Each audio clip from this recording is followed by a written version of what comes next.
Le commentaire est suivi lors de ce qui était censé être un dîner de célébration au Grandview, le restaurant haut de gamme où notre famille se réunissait pour des occasions importantes.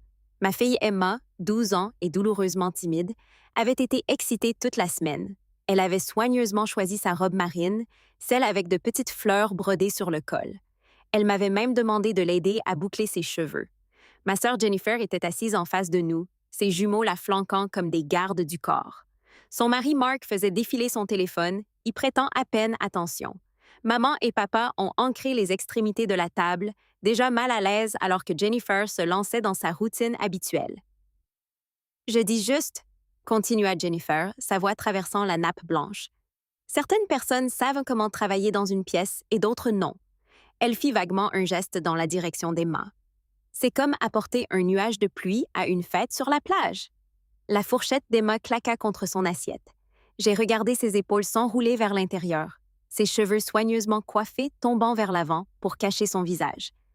Elle avait été nerveuse à propos de ce dîner toute la semaine, inquiète de dire la mauvaise chose, de porter la mauvaise tenue, d'être trop silencieuse ou trop bruyante. Et Jennifer venait de confirmer toutes ses peurs. Jennifer, dis-je doucement, ma main trouvant celle d'Emma sous la table. Ça suffit. Quoi? Je suis juste honnête. Jennifer a pris son verre de vin, l'examinant à contre-jour. Les jumeaux disaient hier à quel point leur cousin était maladroit lors des fêtes. Ils ont dit qu'elle s'asseyait juste dans les coins et mettait tout le monde mal à l'aise. J'ai senti la main d'Emma trembler dans la mienne. Les jumeaux, âgés de 14 ans, étaient actuellement absorbés par leur téléphone, n'écoutant probablement même pas leur mère utiliser leur nom comme une arme. C'est drôle, dis-je en gardant ma voix au niveau, parce que le mois dernier, Tyler a spécifiquement demandé si Emma pouvait venir à son tournoi de basketball. Et Jason l'a invitée à sa fête d'anniversaire, tu te souviens? Celui où elle a aidé à organiser des jeux pour les plus jeunes. Le sourire de Jennifer se resserra. Être poli n'est pas la même chose que de vouloir quelqu'un là-bas. Pas maintenant, maman chuchota d'urgence, ses yeux s'élançant entre nous. Profitons simplement du dîner. Mais quelque chose en moi s'est cassé, non pas avec colère, mais avec clarté.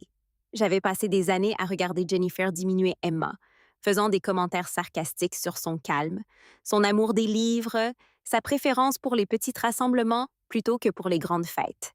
Je m'étais mordu la langue lors d'innombrables événements familiaux, disant à Emma que tante Jennifer ne faisait que plaisanter, qu'elle ne le pensait pas.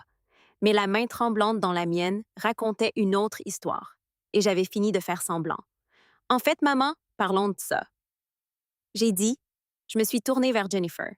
Tu dis qu'Emma rend les fêtes inconfortables. Dites-moi, de quelle fête parlons-nous? Jennifer leva les yeux au ciel. Tous. Elle parle à peine, elle ne se mêle pas. Elle est juste assise là à juger tout le monde. Elle a 12 ans, j'ai dit. Et elle est introvertie. Ce n'est pas un défaut de caractère. Cela s'appelle être antisocial. Jennifer a riposté. Peut-être si vous la poussiez réellement à être plus extravertie au lieu de la dorloter. Comme tu pousses tes garçons? Les mots sont sortis avant que je puisse les arrêter. Ceux qui sont actuellement au téléphone au lieu de participer à ce dîner de famille. Mark leva brièvement les yeux, puis redescendit sur son écran. Les jumeaux n'ont même pas réagi. Le visage de Jennifer rougit. Mes garçons sont confiants. Ils n'ont pas besoin de se tenir constamment la main. D'accord, j'ai dit. Est-ce pour cela que Tyler m'appelle 2 fois par semaine pour demander de l'aide pour ses devoirs? Ou pourquoi Jason a passé 2 heures à pleurer chez moi le mois dernier parce qu'il a dit que tu ne l'écoutais jamais? La table est devenue silencieuse. Même papa, qui restait habituellement à l'écart des drames familiaux, levait les yeux de son repas. C'est différent. Jennifer a dit, mais sa voix avait perdu un peu de son tranchant. Les garçons sont plus indépendants. Ils ne sont pas indépendants, Jennifer. Ils sont négligés. Je n'avais pas l'intention de le dire, mais là, c'était suspendu dans les airs entre nous. Tu es tellement occupée à critiquer Emma pour son silence que tu ne remarques pas que tes propres enfants ont désespérément besoin d'attention. Comment oses-tu te? Le mois dernier, j'ai continué lorsque vous avez organisé cette grande fête du 4 juillet. Qui pensez-vous avoir aidé à mettre en place? Qui a passé 3 heures dans votre cuisine à préparer de la nourriture pendant que vous posiez pour des photos Instagram? La bouche de Jennifer s'ouvrit, puis se referma. Emma l'a fait, j'ai dit. Elle a préparé des plateaux de fruits, organisé la table des desserts et aidé votre belle-mère qui ne pouvait pas atteindre les étagères du haut. Elle l'a fait tranquillement, sans demander de crédit, parce que c'est qui elle est, elle aide les gens. J'ai senti la main d'Emma serrer légèrement la mienne. Et ce tournoi de basket où tu disais que Tyler était poli de l'inviter? Il lui a demandé spécifiquement parce qu'elle est le seul membre de la famille qui regarde réellement ses matchs et se souvient des pièces dont il lui parle. Pas toi, pas Mark, Emma. Mark a eu la décence d'avoir l'air mal à l'aise en posant son téléphone. La fête d'anniversaire, j'ai continué. Jason m'a dit qu'il l'avait invitée parce qu'elle est la seule cousine qui ne se moque pas de lui parce qu'il aime l'art. Elle a passé 1 heure à l'aider à peindre des figurines miniatures parce qu'elle savait qu'il était enthousiasmé par son nouveau passe-temps. Et vous aviez qualifié cela de perte de temps. Je n'ai jamais, Jennifer a commencé. Tu as appelé ça jouer avec des poupées devant ses amis, ai-je dit. Il me l'a dit. Il me dit beaucoup de choses, Jennifer, parce que j'écoute. Le serveur est apparu, sentant clairement la tension, et s'est rapidement retiré sans prendre notre commande. Maman s'éclaircit la gorge. Peut-être qu'on devrait... Non, maman, dis-je doucement. Nous ne devrions pas simplement dépasser cela. Emma mérite mieux que d'être insultée lors des dîners de famille. Elle mérite de savoir qu'être gentille et calme n'est pas un défaut. Qu'aider les autres sans chercher l'attention est en fait une force. Je me tournai vers Emma, qui me regardait avec de grands yeux. Et tu as besoin de savoir quelque chose, chérie. Les gens qui comptent, les gens qui valent votre temps, et ils voient de votre valeur. Vos cousins vous appellent quand ils ont besoin d'aide pour leurs devoirs, quand ils sont contrariés, quand ils ont besoin de quelqu'un qui ne les jugera pas. Ce n'est pas faire en sorte que les fêtes ressemblent à des funérailles. C'est être digne de confiance. Les yeux d'Emma se remplirent de larmes, mais elle souriait légèrement. Jennifer était assise rigide sur sa chaise, son verre de vin gelé à mi-hauteur de ses lèvres. « Je plaisantais juste, » dit-elle enfin, sa voix petite. « Tu sais comment je le suis. »« Je sais comment tu vas, » j'ai dit. « C'est ça le problème. Et j'ai fini de prétendre que tes blagues sont inoffensives quand elles blessent ma fille. » Papa a finalement parlé, sa voix mesurée. « Jennifer, excuse-toi auprès d'Emma. »« Papa! » Maintenant, Jennifer a regardé autour de la table, ne trouvant aucun soutien. Même ses propres fils avaient posé leur téléphone, la regardant avec des expressions que je ne pouvais pas tout à fait lire. « Je suis désolée, Emma, » dit-elle raidement. « Je ne voulais pas te contrarier. Ce n'étaient pas de vraies excuses, et nous le savions tous. » Mais Emma hocha la tête, l'acceptant avec plus de grâce que Jennifer ne le méritait. Le reste du dîner se passa dans un silence inconfortable. Les commandes étaient passées et mangées mécaniquement.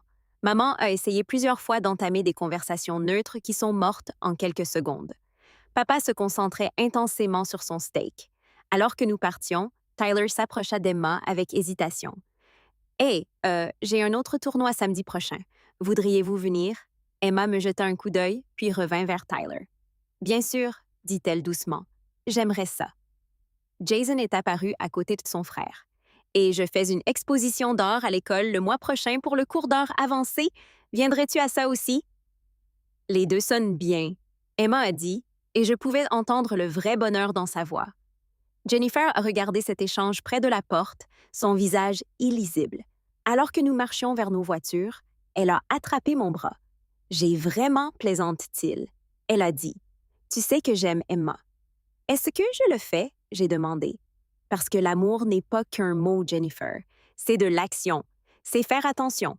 C'est construire quelqu'un au lieu de le démolir pour rire. Elle est tellement différente de mes garçons. Ce n'est pas une mauvaise chose, l'interrompis-je. Différent ne veut pas dire moins, et calme ne veut pas dire vide. Emma a plus d'intelligence émotionnelle à 12 ans que la plupart des adultes que je connais. Vos garçons le voient. Ils gravitent vers elle parce qu'elle leur offre quelque chose que vous ne lui offrez pas, une attention et une acceptation sincères. Les yeux de Jennifer brillaient. Je fais de mon mieux. Alors essayez mieux, dis-je pas méchamment, parce que votre meilleur en ce moment est de blesser les gens, ma fille et vos propres fils. Je n'ai pas attendu sa réponse. Emma et moi nous sommes dirigés vers notre voiture en silence. Une fois à l'intérieur, elle s'est tournée vers moi. « Maman, merci de t'être levée pour moi. »« Toujours, » dis-je en la serrant dans ses bras. J'aurais dû le faire plus tôt. Je suis désolée de ne pas l'avoir fait. Ça va, dit-elle dans mon épaule. Je sais que les affaires familiales sont compliquées. Nous sommes rentrés chez nous dans un calme confortable, le genre qui ne vient que lorsque vous avez dit tout ce qui doit être dit. Quand nous sommes arrivés dans notre allée, le téléphone d'Emma a sonné. Elle a vérifié et a souri. Tyler dit que sa mère lui fait aussi des excuses, mais il veut que je sache qu'il pensait ce qu'il a dit à propos du tournoi. Il veut vraiment que j'y sois. Veux-tu y aller? J'ai demandé. Ouais, dit Emma. J'aime le regarder jouer. Il est vraiment très bon et personne ne lui dit jamais ça. Ce soir-là, après qu'Emma se soit couchée, je me suis assis dans la cuisine en pensant au dîner, à propos de la cruauté de Jennifer déguisée en humour, de ma propre complicité en le laissant continuer si longtemps, à propos du soulagement que j'avais ressenti en disant enfin ce qui devait être dit. Mon téléphone a sonné. Un texto de Jennifer. Je suis désolée, vraiment désolée. On peut parler? J'ai regardé le message pendant un long moment, puis j'ai répondu « Pas encore, mais peut-être un jour quand tu seras prête à écouter. » Sa réponse était venue rapidement. Je comprends. Je ne savais pas si c'était vraiment le cas, mais je savais que quelque chose avait changé. Emma avait passé des années à absorber les commentaires de Jennifer, à les intérioriser, croyant que son calme était quelque chose à réparer. Mais ce soir, elle avait entendu un message différent. Quel était exactement ce qu'elle devait être? Le lendemain matin, Emma est descendue en jean et son T-shirt préféré, celui avec des constellations imprimées dessus. « Je vais à la bibliothèque », annonça-t-elle. « Il y a une réunion du club de lecture cet après-midi. »« Ça sonne bien, dis-je. Amuse-toi bien. » Elle s'arrêta à la porte. « Maman, penses-tu que tante Jennifer comprendra jamais pourquoi ce qu'elle a dit était si faux? » J'ai examiné la question attentivement. « Je ne sais pas, chérie. Certaines personnes ont du mal à voir comment leurs paroles affectent les autres, mais ce n'est pas votre responsabilité de réparer. » Emma hocha la tête, traitant cela. Les jumeaux m'ont envoyé un texto ce matin. Ils ont dit qu'ils étaient désolés que leur mère soit méchante parfois. C'est gros à dire. Ouais, dit Emma. Je leur ai dit que ce n'était pas de leur faute. Ils ont dit qu'ils savaient ce que c'était quand elle les critiquait aussi. Tyler a dit qu'elle lui disait qu'il était trop sensible tout le temps. Et Jason a dit qu'elle se fâchait quand il ne voulait pas faire de sport. J'avais mal au cœur pour ces garçons, piégés dans la vision étroite de Jennifer de qui ils devraient être. « Tu es un bon cousin? » dis-je. Emma haussa les épaules, mais elle souriait. « J'essaye juste d'être gentille. Ce n'est pas si difficile. » Après son départ, je me suis assis avec mon café en pensant à quel point c'était vraiment simple, en étant gentille, en faisant attention, en soulevant les gens au lieu de les démolir. Emma l'a compris instinctivement. Jennifer ne l'avait toujours pas appris. Mon téléphone a sonné. Le nom de maman a clignoté à l'écran. « Salut, maman, » répondis-je. « Je voulais m'excuser, » a-t-elle immédiatement déclaré. « J'aurais dû dire quelque chose à Jennifer il y a des années.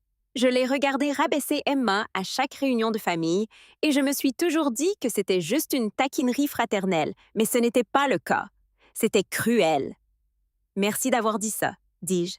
« Emma est une fille merveilleuse, » a poursuivi maman. « Elle est gentille et attentionnée et voit les gens d'une manière que la plupart d'entre nous ne voient pas. Les commentaires de Jennifer en disent plus sur les insécurités de Jennifer que sur Emma. » Nous avons parlé pendant encore 20 minutes de la dynamique familiale et de la façon dont nous permettons parfois un mauvais comportement en restant silencieux, de la difficulté de confronter les personnes que nous aimons, même lorsqu'elles ont tort. Quand nous avons raccroché, je me sentais un peu plus léger, comme si dire la vérité avait libéré quelque chose que je portais depuis trop longtemps. Ce samedi, là, j'ai conduit Emma au tournoi de basket de Tyler. Jennifer était là, assise seule dans les gradins pendant que Mark travaillait sur son ordinateur portable sur le parking. Quand elle nous a vus, elle a agité la main avec hésitation. Je lui ai fait signe de reculer, mais je me suis assis de l'autre côté du gymnase. Emma a applaudi bruyamment Tyler, se souvenant des pièces dont il lui avait parlé, appelant des encouragements. Tyler leva les yeux vers elle à plusieurs reprises, son visage s'éclaircissant à chaque fois qu'il jouait bien et l'entendait célébrer. Après le match, Tyler courut vers Emma, en sueur et souriant. « Avez-vous vu ce 3 points au 4e quart? C'était la pièce dont je t'ai parlé. C'était parfait. a déclaré Emma avec enthousiasme. Exactement comme tu l'as décrit. Jennifer s'est approchée lentement. C'était un bon match, Tyler, a-t-elle déclaré. Merci, maman, dit Tyler, mais son attention était toujours sur Emma. Tu viens aussi à mon prochain? Si tu veux que je sois là, dit Emma. Définitivement. Alors que nous nous dirigions vers la voiture, Jennifer a crié « Merci d'être venu ». Cela signifiait beaucoup pour lui. J'ai hoché la tête, reconnaissant ses paroles, sans m'engager à plus. En voiture, Emma a dit « Pensez-vous que les choses iront mieux avec tante Jennifer? » « Je l'espère, dis-je honnêtement. Mais même s'ils ne le font pas, tu sais qui tu es. Tu connais ta valeur. C'est ce qui compte. Emma sourit en regardant par la fenêtre. Je suis content que tu m'aies défendu au dîner. Moi aussi, chérie, dis-je. Moi aussi. Nous sommes rentrés chez nous pendant l'après-midi d'automne. Les feuilles commençaient à devenir dorées. Tout ressemblait à un nouveau départ. Emma fredonnait tranquillement à la radio, satisfaite d'elle-même, n'essayant plus d'être quelqu'un qu'elle n'était pas. Et j'ai réalisé que c'était tout ce que j'avais toujours voulu pour elle. Savoir qu'être exactement qui elle était, calme, gentille et attentionnée, était plus que suffisant. C'était tout.